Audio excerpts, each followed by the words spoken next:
تاریخ انسانیت کا سب سے سنہرا دور وہ تھا کہ جب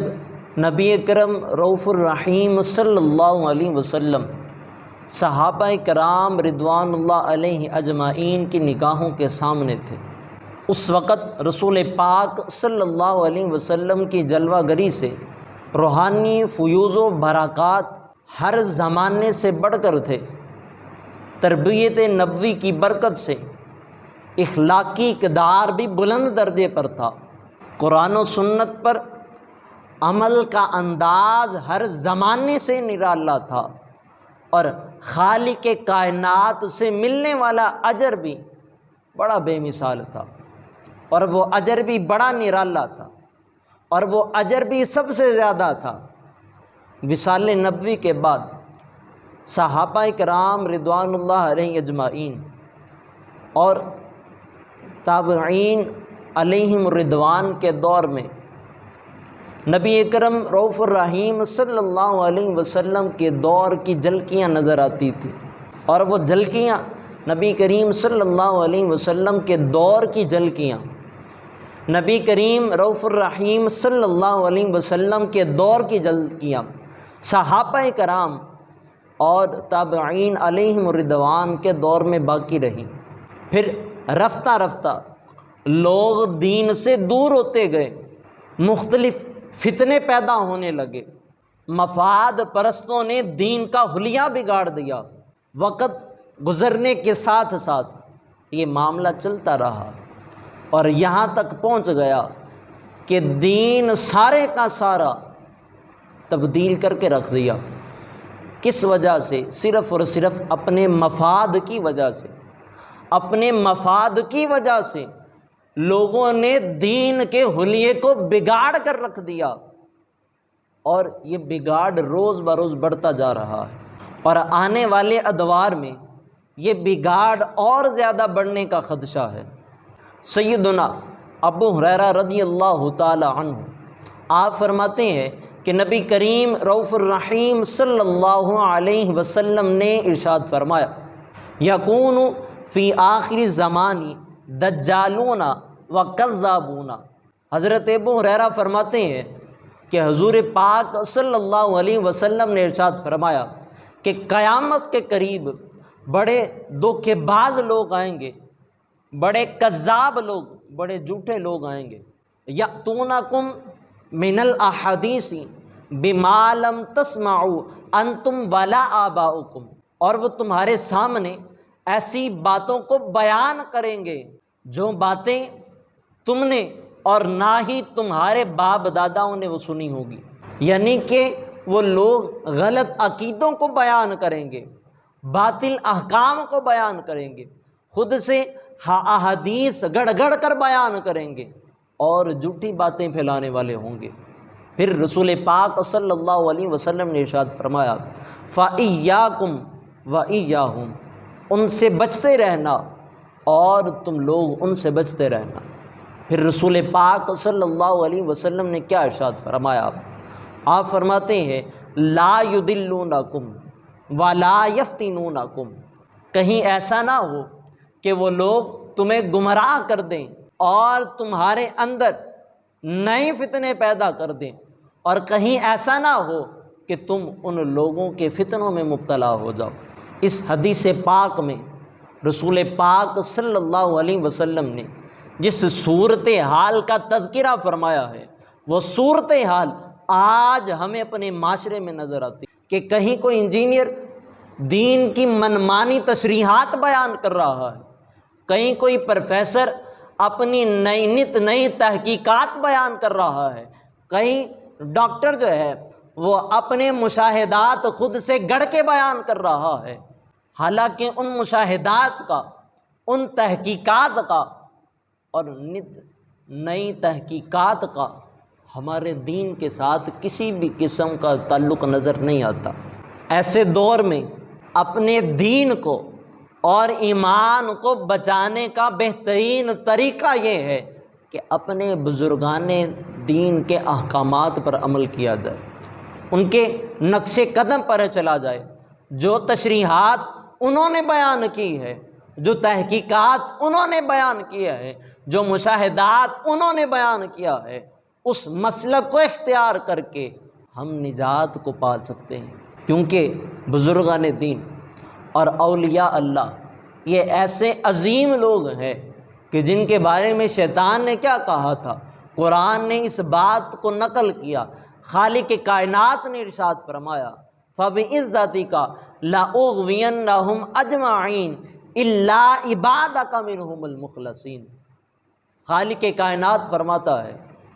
کہ شیطان نے کیا کہا؟ شیطان نے کہا اے اللہ مجھے تیری عزت کی قسم ہے، مجھے تیرے جلال کی قسم ہے، میں ضرور سب لوگوں کو گمراہ کروں گا، میں سب لوگوں کو گمراہ کروں گا سوائے ایسے لوگوں کے کہ جن لوگوں کو تو نے چن لیا ہے، جن لوگوں کا تو نے انتخاب کر لیا ہے، میں ان لوگوں کو گمراہ نہیں کر سکوں گا۔ اب اللہ تعالیٰ کے منتخب اور چنے ہوئے لوگوں میں اولیاء کرام بھی آتے ہیں، اور اولیاء کرام میں ایک سب سے بڑا نام جو ہے وہ سیدنا علی بن عثمان حجویری رحمۃ اللہ تعالیٰ علیہ کا ہے۔ اور ابھی جو عرس منایا گیا ہے وہ داتا علی حجویری رحمۃ اللہ تعالیٰ علیہ کا 980واں عرس ہے۔ برصغیر میں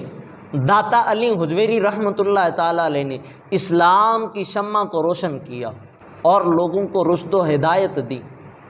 اسلام بانٹا، قرآن کی تعلیمات کو تقسیم کیا، احادیث کی تعلیمات کو تقسیم کیا، اور اس کے علاوہ لوگوں کو دین کی دعوت دی، اور لوگ جوک در جوک جو ہے وہ دین اسلام میں داخل ہوئے۔ حضور داتا علی حجویری رحمۃ اللہ تعالیٰ علیہ اپنی زندگی میں بھی رشد و ہدایت کو بانٹتے رہے، اور اپنے اس دنیا سے چلے جانے کے بعد بھی وہ لوگوں کی محبت کا مرکز ہیں۔ داتا علی حجویری رحمۃ اللہ تعالیٰ علیہ کے بارے میں خواجہ معین الدین چشتی اجمیری رحمۃ اللہ تعالیٰ علیہ فرماتے ہیں کہ گنج بخش فیض عالم مظہر نور خدا نا کسارا پیر کامل کاملارا رہنما۔ ظاہر ہے کہ جب حضور داتا علی حجویری رحمۃ اللہ تعالیٰ علیہ جب آپ لاہور میں تشریف لائے تو وہ اس وقت موجودہ دور کے فرقے نہیں تھی، اس وقت جو تعلیمات تھیں وہ خالص اسلامی تعلیمات تھیں، اور آپ کی کتاب کشف المحجوب علم و دانش کا بہت بڑا خزانہ ہے۔ وہ ایسا خزانہ ہے کہ ہر دور میں لوگ اس سے استفادہ کرتے رہے ہیں، ہر قوم نے اس سے استفادہ کیا ہے، اور وہ استفادہ آج تک جاری ہے، اور آج بھی لوگ داتا علی حجویری رحمۃ اللہ تعالیٰ علیہ کی تعلیمات سے فائدہ حاصل کر رہے ہیں۔ اہل حق کا شروع سے اس بات پر اتفاق ہے اور اس بات پہ اجماع رہا ہے کہ رسول پاک صلی اللہ علیہ وسلم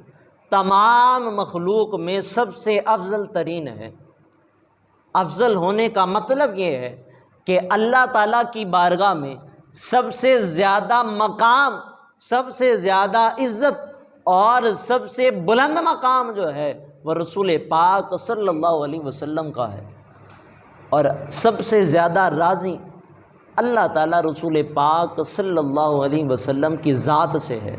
رسول پاک صلی اللہ علیہ وسلم کے بعد جو باقی انبیاء ہیں ان تمام انبیاء کا مقام بھی سب سے زیادہ بلند ہے، پھر مقرب فرشتوں کا مقام بلند ہے، پھر اس کے بعد نبی اکرم رؤوف الرحیم صلی اللہ علیہ وسلم، آپ کے صحابہ، اور صحابہ میں رسول پاک صلی اللہ علیہ وسلم کے خلفائے راشدین کا مقام سب سے زیادہ بلند ہے،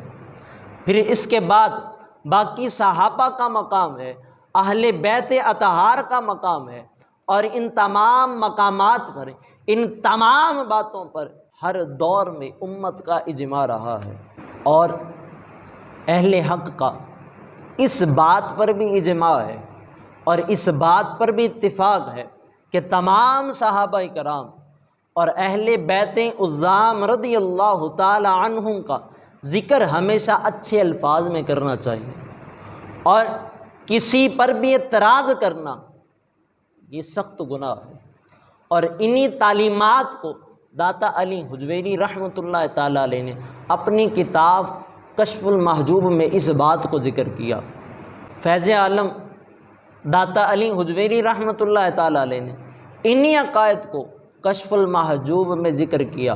آج کل لوگ داتا علی حجویری رحمۃ اللہ تعالیٰ علیہ سے عقیدت کا دم بھرتے ہیں اور ان سے محبت کا دعویٰ کرتے ہیں، مگر وہ سنی کہلانے کے لائق نہیں ہیں، اور نہ ہی وہ داتا علی حجویری رحمۃ اللہ تعالیٰ علیہ کے عقائد کو تسلیم کرتے ہیں۔ ان کے عقائد کیا تھے؟ انہوں نے اپنے عقائد کو کشف المحجوب میں ذکر کیا ہے، اور ان کے عقائد کو دیکھیں اور آج کل لوگوں کے عقائد کو دیکھیں جو داتا علی حجویری رحمۃ اللہ تعالیٰ علیہ سے محبت کا دم بھرتے ہیں، عقیدت کا دم بھرتے ہیں، ان کے عقائد جو ہے وہ داتا علی حجویری رحمۃ اللہ تعالیٰ علیہ کے عقائد سے میل نہیں کھاتے، ملتے نہیں ہیں۔ زمین آسمان کا فرق ہے ان کے عقائد میں اور داتا علی حجویری رحمۃ اللہ تعالیٰ علیہ کے عقائد میں۔ ان کے عقیدے کیا ہیں؟ بعض لوگ سیدنا علی المرتضیٰ کرم اللہ وجہ الکریم کو سب سے زیادہ افضل مانتے ہیں، اور کچھ یہ تقسیم کرتے ہیں کہ ظاہری خلیفہ اور خلیفہ اول جناب حضرت ابو بکر صدیق رضی اللہ تعالی عنہ ہے، اور باطنی خلیفہ روحانی خلیفہ حضرت علی المرتضیٰ کرم اللہ وجہ الکریم ہے۔ اور بعض لوگ حضرت امیر معاویہ رضی اللہ تعالی عنہ کی شان میں گستاخیاں کرتے ہیں، اور بعض لوگ دیگر صحابہ کرام رضوان اللہ علیہ اجمعین پر اعتراض کرتے ہیں اور دم بھرتے ہیں داتا علی حجویری رحمۃ اللہ تعالی علیہ سے محبت کا، دم بھرتے ہیں داتا علی حجویری رحمۃ اللہ تعالی علیہ سے عقیدت کا۔ نہ ان کی نام محبت کا کوئی مول ہے، اور نہ ہی ان کی داتا علی حجویری رحمۃ اللہ تعالی علیہ سے عقیدت کا کوئی مول ہے، کیونکہ داتا علی حجویری رحمۃ اللہ تعالی علیہ کے عقائد ایسے نہیں ہیں، بلکہ داتا علی حجویری رحمۃ اللہ تعالی علیہ کے عقائد کیا ہیں وہ میں آپ کو بتانا چاہتا ہوں۔